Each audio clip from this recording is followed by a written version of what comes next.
everyone, happy holidays. This is Jared, and well, I decided to finally do an Ask Me video, so I hit up Twitter and Google Plus to find out what you wanted to know, and here's what you came up with. Dwight on Google Plus asked, "Hey Jared, what are your initial thoughts on the Pixel C tablet from Google, and have you tried out Project Fi?" So I think the Pixel C is an awesome idea, but based on the reviews that I've read and watched, using it as a Chromebook or small laptop alternative doesn't seem to be in the cards. It's running Android Marshmallow and has USB-C, which is great moving forward, and has an awesome keyboard setup with the magnets and all that, but for a tablet with a keyboard, I think it's a little overpriced and a little underpowered, and it's not something I'd really recommend to friends and family. Now with regards to Project Fi, no, I haven't tried it because I live in Canada and we're a long ways away from even getting Google Fiber. The next one comes from @DefJam74 on Twitter, and they asked, "How many phone contracts do you have?" None. I believe that it's cool to get yourself into a phone contract if you don't have the money for a dope phone right away, but hang on to that phone until your contract runs up, all the while saving up for a dope phone you can buy outright.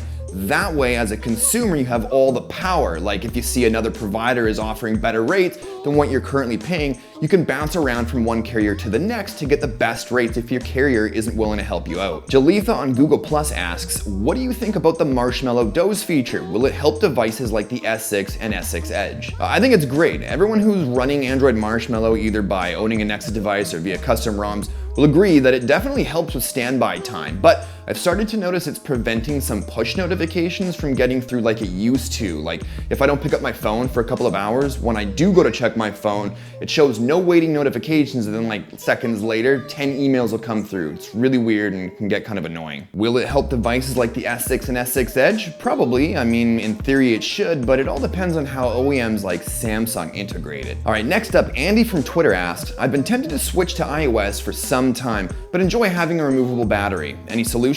Well, Andy, I've got some bad news for you, my friend. My prediction for the future of smartphones is that little by little, the removable battery option will be a thing of the past, so you might as well start getting comfortable with it now. But when it comes to the iPhone, I guarantee that if you Google or YouTube iPhone battery case, you'll find a solution. And while it may not provide a more aesthetically pleasing look and small footprint that simply replacing a removable battery with another would, it's either that or pack around a small power bank with you. I mean, you wouldn't be alone, that's what the rest of us are doing anyways, but short of that, the new iPhones get really good battery life. And finally, Peterson from Google Plus asked, "Are phones becoming stale without any new groundbreaking software advancements? Has the smartphone game become stale? And do you think something like Force Touch can add to the smartphone experience?" I think for a while there it was getting stale, like back in 2014. There just wasn't any cool new groundbreaking features, but groundbreaking is sort of one of those subjective things, you know?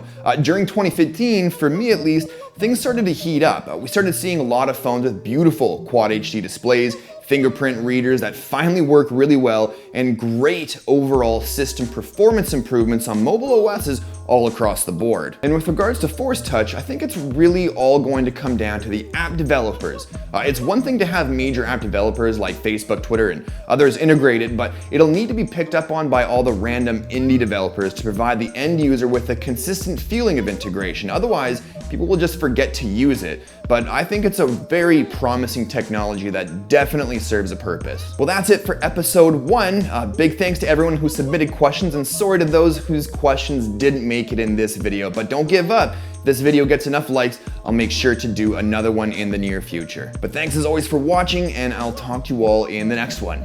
Cheers.